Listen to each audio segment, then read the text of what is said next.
Yo, what is up guys, it's Pedro here, and in today's video I will be bringing you guys my week 3 preview of the Washington Commanders versus Philadelphia Eagles matchup, a Carson Wentz revenge game. We're going to go through the injury report, some keys to victory, and a score prediction at the end of the video. So if you guys are new, make sure to subscribe for Washington and NFL content. So close to 9,000 subscribers, a few hundred away, so please help me get there.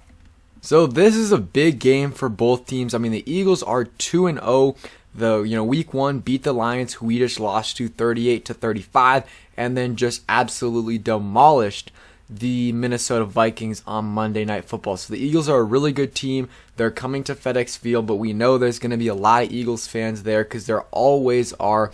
And this is a big game for Carson Wentz as well. It's a revenge game. First time playing against his former team. It's not at Lincoln Financial Field, but it's still the first time, and I think it's a Monday night game when they play at Philly. It's going to be a big game for him as well. But let's start off with the injury report. So Casey Tuhill and Daniel Wise are both out for the Commanders. So I think Casey Tuhill is kind of a big loss because he's a really solid DN for them, and they already don't have Chase Young, and it's just not good for your D-line depth right there. You're going to be, if James Smith-Williams plays, because he's questionable, he's going to have to play a lot. You got Daniel Wise also out, another big blow just because their D-line depth is terrible. And, of course, Ron Rivera doesn't really want to do anything to address it.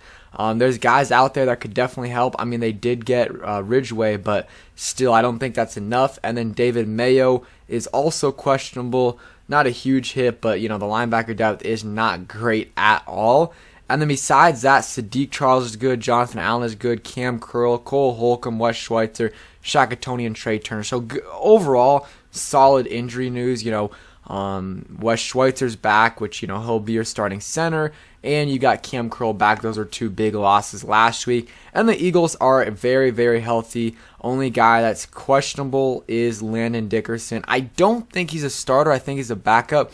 But I know he did start some games for them last year. Correct me if I'm wrong, though, Philly fans. But that's the injury update. Nothing crazy. Nothing that's going to really swing things, for either side. Now let's get into some keys to victory for the Commanders. Okay, so the first key to victory, and this one's going to be tough, but you got to be able to contain Jalen Hurts, and especially, in my opinion, in the run game. It's going to be really hard because the D-line right now is really, really thin. It's Payne, Allen, and then Sweat, but we don't know if James Smith-Williams is playing. Casey Tuhill isn't playing. Obviously, Fedarian Mathis is out for the year, so he's not playing.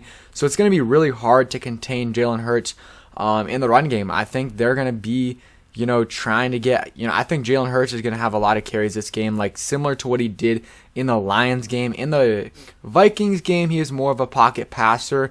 I think it'll be, I don't know, it might still be that in this game because our secondary is so bad or has been so bad, but I think he'll run the ball a lot as well, and he can really, really kill us there if we're not careful. So, have to make sure, D linemen are disciplined and don't get, let Jalen Hurts get a ton of yards running the ball. And, passing the ball, he's been good. He's been really good so far. He has, for sure. Can't deny that. I think having Cam Curl back will help a little bit in our secondary, but the communication's got to be better in our secondary if we want to beat this team. They've got some really good receivers in Devontae Smith and A.J. Brown, and they got some good rotational receivers as well in Quez Watkins and some other guys. But it's all about containing Jalen Hurts. It's going to be tough, but it's something they're going to have to do, especially, in my opinion, running the ball. Have to try to contain them there.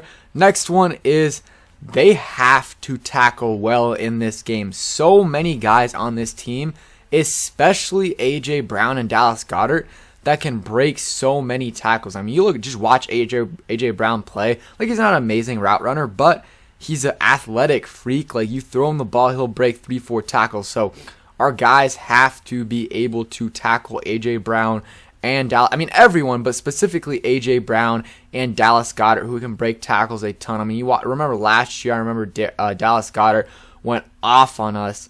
I can't remember who was on him. It might have been Cam Curl, but the tackling has to be better on Goedert and then A.J. Brown for sure this year if we want to win this game or, even keep it close. It's going to be on our defense to contain this Eagles offense that has been amazing so far in the season. So tackling is going to have to be better. Hasn't been great so far. Guys that are usually good at tackling, like Kendall Fuller, he hasn't been good, so he's got to step up. The linebackers, Cole Holcomb's got to be better. He's going to be matched up on Goddard, I assume, a few times as well. So better tackling for sure, especially against these weapons that the Eagles have. Another one, and this one's just, these are stats from the first game, but they still played well in the second game. Get your weapons the ball. Get Terry McLaurin, Jahan Dotson, and Curtis Samuel. Keep feeding them. Just keep finding ways to get those guys the ball. I think Scott Turner did a great job of that in the first game. The second game, the first half was ugly, and I think, you could have tried to give Curtis Samuel and like Jahan or maybe even Terry a few short plays to get them going and to make it, instead of 3rd and 12, maybe 3rd and 5, 3rd and 6.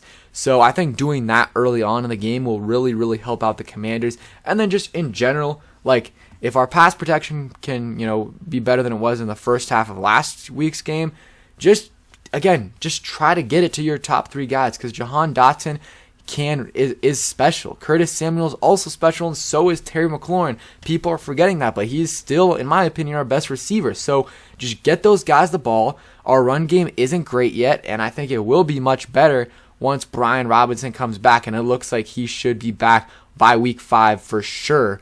And maybe if he didn't get placed on the non-football injury list, he would have been playing this week or next week. So that's just something to keep in mind. I think the run game will get better, but for now you can't, depend on Gibson too much. So just give Curtis, Terry, and Jahan the ball. I want like 20 honestly, I think Jahan should get targeted more than he did last game. I think he only got 5 targets.